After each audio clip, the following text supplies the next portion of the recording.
네, 스타벅스에서 고객 전략, 데이터 전략을 맡고 있는 장석현입니다.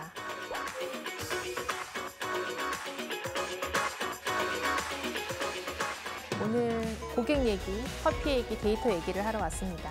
우리가 데이터 시대에 어떻게 하면 커피에 데이터를 입힐 수 있는지 그 부분에 대해서 조금 쉽게 설명을 드리고자 합니다. 이 데이터라는 게 꼭 빅데이터가 중요한 게 아니라 정말 작은 고객님의 영수증 하나에서부터 인사이트를 찾아가는 게 데이터의 시작이라고 본다고 하면 어떻게 데이터에 접근해야 하는지, 고객을 어떻게 바라봐야 하는지, 어떻게 고객과 릴레이션십을 가져가야 하는지를 출발점을 좀 잡으시는 데 도움이 되지 않을까 싶습니다.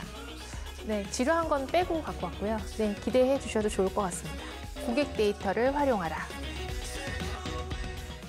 한국인의 커피 문화. 위대한 발명을 통해 시장이 변화하고 발전하기도 하지만 고객들의 니즈에 의해 발전하고 변화하는 시장도 있습니다. 커피가 그렇습니다. 그동안은 거의 공급자 중심의 커피 역사가 많이 서술되고 전달되었었고 미국의 커피 역사, 제2의 물결, 제3의 물결 많이 들어보셨을 텐데 오히려 한국에는 어떻게 커피가 자리 잡게 되었는지 고객들의 어떤 니즈들이 지금의 커피 시장을 만들어 왔는지는 잘 모르는 경우가 많습니다. 오늘은 우리의 대표적인 기호식품인 커피의 역사를 고객 관점에서 바라보는 시간을 갖겠습니다. 고종 황제가 커피를 좋아했다는 얘기는 한 번쯤 들어보셨을 겁니다. 우리가 고등학교 때 배웠던 악원파천, 러시아 공사관에 머무르셨을 때 손탁이라는 프랑스계 독일인이 커피를 소개하여 처음 접한 뒤로 이를 매우 즐기셨다고 전해지며 이를 우리나라에 처음 커피가 전래된 시점이라고도 얘기합니다만 이보다 앞서 육일준의 서유건문록 혹은 많은 서양인들의 저서에 커피에 대한 언급이 자세하게 나와 있어서 이미 그 이전에 커피가 보급되어 있었다고도 하죠. 이후에도 고종 황제는 커피를 자주 즐기셨다고 하니 우리나라의 최초 커피 헤비 유저임에는 틀림이 없는 것 같습니다. 이 시기에 커피를 즐길 수 있었던 고객들은 왕실과 외국인, 일부 지배계층이었습니다. 이미 커피 문화에 익숙한 외국인들, 그리고 새로운 문물을 받아들이는 데에 적극적인 사람들이었죠. 이렇게 시작된 커피 문화는 일제강점기를 거치며 일본인들 소유의 다방이 세워지게 되고 1920년대 말이 되어서야 한국인이 경영하는 다방이 문을 엽니다. 이 시대의 다방을 경영하던 사람들은 예술인들이 많았기에 문화공간으로서의 카페 문화가 자리 잡기 시작했죠. 이미 1938년의 기록에 차를 파는 다방과 차를 마시는 기분을 파는 다방으로 현대적 다방을 나누는 글이 올라오기도 할 정도로 우리나라의 카페 문화는 급속도로 발전을 하고 있었습니다.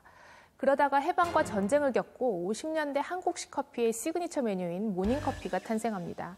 커피에 계란 노른자를 동동 띄운 이 메뉴는 지금 생각하면 조금 이상하지만 50년대에서 70년대까지도 매우 유행했던 커피 메뉴였습니다. 아침을 커피와 함께 여는 문화의 출발점이자 커피 메뉴 로컬화의 첫 시도라는 데 의미가 있습니다. 그러나 이때가 다방 문화의 절정을 이루던 시기였음에도 커피의 주 소비층은 제한된 특정 타겟에 국한되어 있었고 쉽게 일상생활에서 커피를 접하기는 힘들었습니다. 한국전쟁 이후 주한 미군 전투식량에 포함되어 있었던 인스턴트 커피가 유출되면서 민가에서도 이제 간간히 커피를 맛볼 수 있게 됩니다. 우리나라가 오랜 기간 동안 인스턴트 커피의 강국이 되었던 부분이 이런 출발점에 있습니다. 70년대에 인스턴트 커피가 대량으로 생산되기 시작합니다. 커피 가격 또한 획기적으로 낮아지면서 이제 쉽게 우리의 가정에서도 커피를 찾아볼 수 있게 되었죠. 제가 어렸을 적 엄마는 132, 커피 1개, 프림 3개, 설탕 2개의 비율로 아침마다 꼭 커피 한 잔을 드셨었습니다. 인스턴트 커피와 프림 그리고 설탕의 조합으로 가정에서 제조를 해서 마시는 형태가 널리 보급되기 시작했어요. 근데 귀찮습니다. 그래서 이 3개 재료의 황금 비율을 연구해서 나온 게 커피 믹스입니다. 이제 뜨거운 물만 있으면 어디서나 커피를 마실 수 있게 되었죠. 동시에 자판기 시장, 캔커피 시장도 뜨거워집니다. 편의성이 강조된 새로운 포맷들의 커피들로 인해 음료 시장의 큰 부분을 커피가 차지하기 시작했어요. 편해졌어요. 근데 이제 사람들은 이 천편일률적인 맛에서 내 의사를 반영하고 싶어 합니다. 그래서 커피 믹스 위에를 붙잡으면 설탕이 조절되는 형태의 믹스가 등장하죠. 단맛이 가장 먼저 제거됩니다. 이젠 크림도 제거하고 싶어요. 커피 자체의 맛을 즐기려는 고객들이 늘어납니다.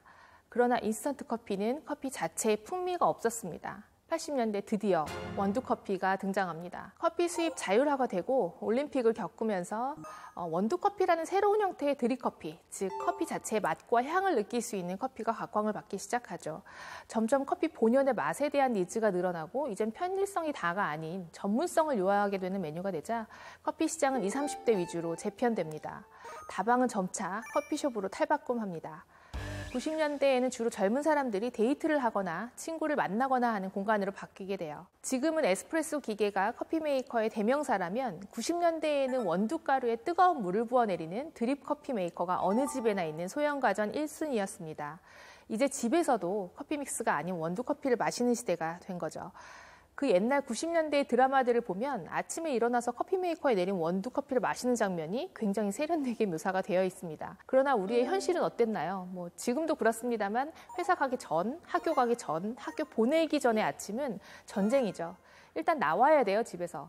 그러나 커피와 함께 아침을 시작하고 싶은 우아한 로망은 실현을 하고 싶습니다. 그런 고객의 니즈와 맞물려 1999년 스타벅스 1호점, 2대점이 문을 엽니다.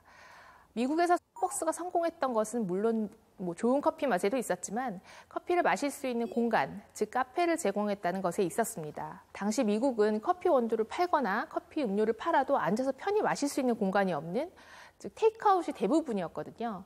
그전까지는 커피 자체만 목적이었던 겁니다. 뭔가 다른 부수적인 가치를 제공하지는 않았죠.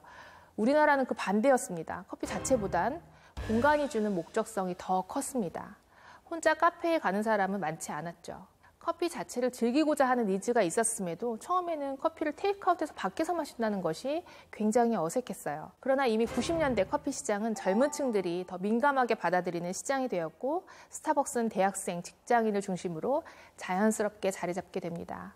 이때부터 본격적인 커피 전문점의 시대가 시작된 거죠. 단순히 테이크아웃이라는 형태 외에도 다양한 부분에 걸쳐 변화가 일어납니다. 메뉴 차원에서는 다양한 커피 사이즈, 숏톨, 그란데, 벤티, 그리고 에스프레소를 기반으로 한 다양한 메뉴의 확대, 카페 모카나 마키아토, 프라푸치노 같은 것들, 그리고 브랜디드 머천다이즈, 즉 로고가 인쇄된 머그나 텀블러 등 커피를 즐기기 위한 도구를 카페에서 함께 판매하는 것도 이때부터 활성화되기 시작합니다. 또한 시장이 확대되면서 바리스타라는 새로운 전문 직종이 등장하고 성장합니다. 이 모든 것들이 지금은 굉장히 일반적이고 익숙한 것들이죠. 이렇게 시작된 새로운 커피 문화는 단순히 받아들이는 데에서 그치지 않습니다. 한국 소비자와 우리의 문화, 기술과 접목하여 스타벅스에서도 새로운 시도들이 계속 일어나는데요. IT 강국답게 이프리퀀시, 사이렌 오더, DT패스 등 한국에서 최초로 개발된 디지털 서비스가 런칭했습니다. 기존의 고객들이 기대하던 커피숍에서의 공간과 커피 자체에 대한 니즈, 거기에 디지털이 합쳐져 한국식 카페 문화가 태동됩니다. 우리의 일상으로 더 가까이 다가온 커피, 고객들의 그 다음 니즈는 무엇이었을까요? 커피 맛의 고급화, 그리고 차별화였습니다. 고객들은 새로운 맛의 경험에서 오는 즐거움을 찾기 시작했어요. 다양한 가공 기법 혹은 로스팅 기법이나 원산지에 따라 다양한 풍미를 느낄 수 있는 싱글 오리진 원두, 추출 방식에 따른 맛의 변화 등 다양한 시도들이 2010년대에 시작되어 왔습니다.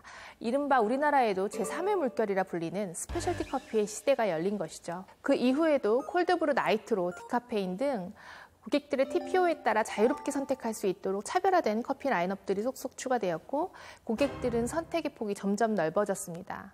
이제 본격적으로 고객들은 자신만의 취향을 커피에 반영하기 시작합니다. 142개, 현재 스타벅스의 음료 메뉴 개수입니다. 52,300개, 현재 스타벅스에서 고객들이 주문하는 음료 메뉴 개수입니다. 분명 메뉴는 142개인데 고객들은 52,300가지의 메뉴를 주문하고 있습니다. 어떻게 이게 가능할까요? 사이즈 샷, 밀크 시럽, 크림 드리즐 등 다양한 옵션을 적용하면 이 숫자가 가능해집니다. 나는 아이스 아메리카노만 마시는데 설마 사람들이 저렇게 주문하겠어? 하시는 분들 있으실 것 같습니다. 그러나 전체 고객 중 62%의 고객이 이 커스텀을 활용해서 본인의 취향을 반영하고 있습니다. 이제는 내가 무엇을 좋아하는지 명확히 알고 있는 고객들이 대부분입니다. 과거에는 공급자가 제시하는 옵션이 고객 선택권의 전부였다면 이제는 고객이 선택하는 옵션이 더 중요한 시대가 되었습니다. 이 취향은 메뉴에만 국한되지 않습니다. 매장을 방문하는 형태도, 시간대도, 동반하는 사람들도 다양해지고 있습니다. 처음에 커피는 소수의 한정된 사람들이 즐기는 하나의 문화였습니다. 그러다가 인스턴트 커피를 기반으로 양산화를 시작하면서 좀 더 편리하고 합리적인 가격에 커피를 쉽게 즐길 수 있는 시대로, 그리고 커피 본연의 맛을 찾아 떠나는 시대로, 지금은 내가 좋아하는 맛을 찾아가는 시대로 진입하고 있습니다. 지금까지 훑어본 우리나라의 커피 변천의 결과는 매우 놀랍습니다. 이 그래프가 미국의 쉐어 오브 스토먹이라고 하루에 어떤 액체를 섭취하는가에 대한 자료입니다. 물, 탄산음료 다음으로 커피가 12.5%를 차지하고 있네요. 이걸 보고 너무 궁금해졌어요. 우리나라는 어떨까? 우리 고객들은 어떨까? 그래서 10만 명의 응답을 받아봤습니다. 커피를 좋아하는 고객들의 응답임을 감안해도 물 다음에 커피가 25%를 차지하고 있는 걸로 보아 우리보다 훨씬 커피의 오랜 역사를 가지고 있는 미국보다도 커피는 우리 생활에 더 깊숙이 들어와 있습니다. 더불어 이런 흐름이 앞으로 우리나라의 커피 역사를 더 빠르게 고객들이 원하는 방향으로 이끌고 갈 겁니다. 제품뿐만 아니라 고객에게도 집중해야 할 이유입니다. 1950년대에 발표된 시에 카페는 거리의 응접실이다 라는 멋진 구절이 있습니다. 현대의 고객들에게도 카페는 직장인들의 휴게실이기도 하고 대학생의 도서관이기도 하고 커플에게는 데이트의 중심지이기도 하고 1인 기업의 사옥이기도 합니다. 앞으로 커피가 또 카페가 우리 삶에 더 많은 역할을 할 수 있도록 하는 것의 출발이 고객을 읽는 데에 있습니다. 네, 1강은 여기까지입니다. 감사합니다.